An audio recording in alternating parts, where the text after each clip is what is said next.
In practice, things are not always as simple or straightforward as we'd like them to be. The insights from all the models we've learned previously still apply, but it does not mean that they should be used blindly. Supply chains cross multiple geographies, time zones, cultures, political boundaries, currencies, and firms. Things do not always operate the same way across the globe. People don't always behave like we want them to. Large systems are complex and are rarely stable. Remember, the best laid plans of mice and men will sometimes go awry, and unexpected things happen in supply chains every single day. So the objective of this course, SC3x, is to better prepare you for how supply chains operate and behave in practice. So let's dive in with a couple of examples. This first one is from a project that I worked on. In the year 2000, a large retailer, I'll call them Shopko, decided to renegotiate all of its long-haul trucking contracts in a national competitive bid. Now, this is common practice for most companies procuring truckload transportation. We used a then new optimization-based procurement process that assigned carriers to lanes in order to minimize the total transportation cost. Makes sense, it's pretty standard practice. At that time, though, the vast majority of Shopko's imported goods coming from China and the Pacific Rim entered the United States solely through the ports of LA and Long Beach. Now, also, when we looked at this, we were trying to figure out the transportation that would haul the business from the port as well as all the other moves within the United States.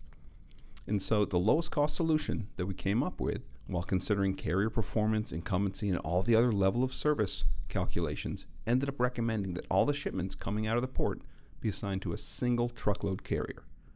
So this reduced the total costs.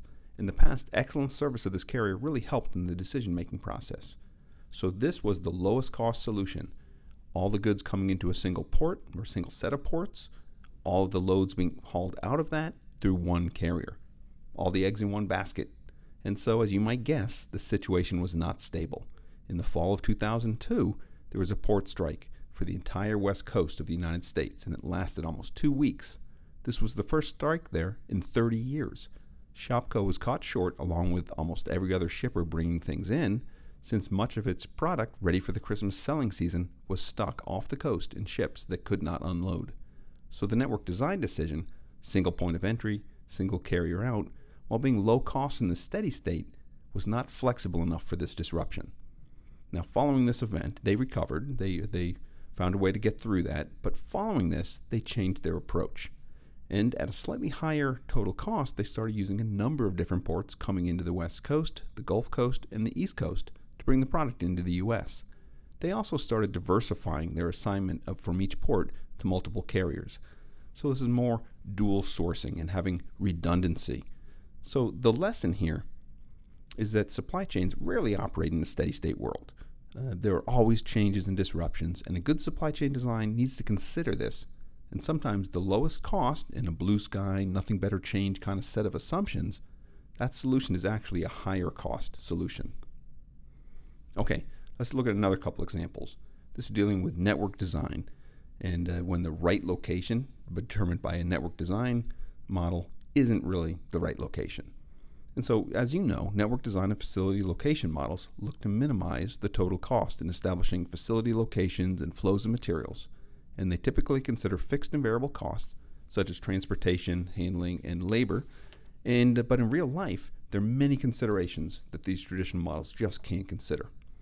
For example, countries are not passive agents when it comes to supply chains. They have tariffs, taxes, and other factors that are usually determined politically and for other reasons that should be, but aren't always, considered when designing a supply chain network. These can have a larger effect than the actual supply chain costs and can have significant influence over the network design. For example, guess where 16 of the 20 top-selling drugs in the U.S. are processed or manufactured? So if you look at this, all of the United States, where do you think the location is? Puerto Rico. Why? It certainly isn't the center location. You wouldn't use Weber to figure this location out. It's not because of the labor. It's not because of the lowest costs. It was mainly due to the federal tax incentive known as Section 936. Now, this incentive allowed U.S.-based manufacturers to send all profits from local plants to stateside parent plants without having to pay any federal taxes. Now, that Section 936 has since expired, but what it did, it essentially jump-started that industry, and it had a huge impact in establishing the pharmaceuticals industry there. Let me give you another example. Let's look at Europe and consider Ireland. Ireland is home to 18 of the world's top 25 medical device manufacturers. 80% of the world's cardiovascular stents and 1/3 of all contact lenses are made there. Why? Many argue that the tax rate is low, 12.5%, and transparent, but now there's more to it. So just like Puerto Rico, a lot of incentives were given to get companies there, but once that happens, it's like a flywheel. And so now there's a very talented labor pool there for this industry, as well as an abundance of suppliers to support this industry. So this is an example of a cluster effect. As more medical device manufacturers move in, it becomes more attractive to other medical device manufacturers and those other people in similar or parallel industries. So this happens a lot. Look at Silicon Valley in California, for example. So the geographic location and distance to markets are not the only or primary factors for a lot of facility locations. One final example. Let's look at Brazil. Brazil has 26 states, and each one has its own set of taxes and duties. The ICMS, state tax on circulation of goods, differs state by state, up to 19% for Rio de Janeiro. Now, this makes network design in Brazil very tricky. There are layers of rules that impact the prices and duties paid, and they differ state by state. Brazil is not alone here, of course. These effects are present globally to differing degrees.